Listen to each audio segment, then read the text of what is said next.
Welcome to Volatility 411 for Equity Armor Investments. I'm Joe Teagate. Let's jump right into it. February options and futures expired on the open today, settling in at 1869. That would be on the lower end of the range we've seen lately for the VIX, and certainly a lot lower than what we saw ahead of the CPI number just basically a day ago.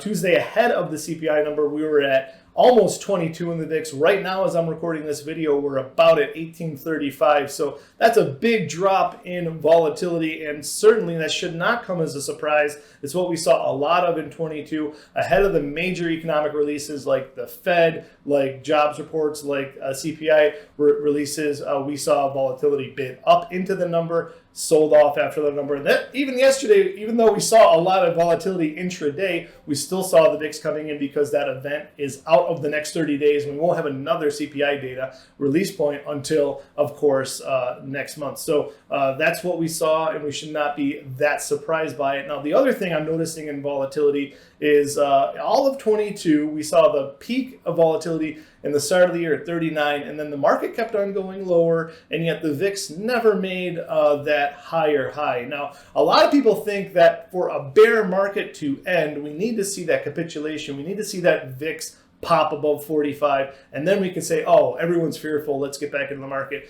That never really happened in 22. And for me, the reason is the sell-off was not because the economy was slow, was not because we were worried about companies having weak earnings. It was because, well, obviously the Fed was raising rates and people lowered their PE ratios and thought that, companies will just earn a little bit less. But this happened in a very strong economy, and also people made the rational choice to get out of stocks and into cash, which now, of course, earns them a little bit of interest. So that's what we saw in 22. And for me, whether or not what we've seen so far in 23, if that's going to be the start of a new bull run or if it's just a bear market rally, it depends on whether or not the economy can maintain this heat wave that it's had, maintain this ability to keep on growing in spite of the fact that interest rates are so high. The 210 yield curve is saying a recession is coming, but that could just be because the market's saying, hey, inflation's going to come down without the economy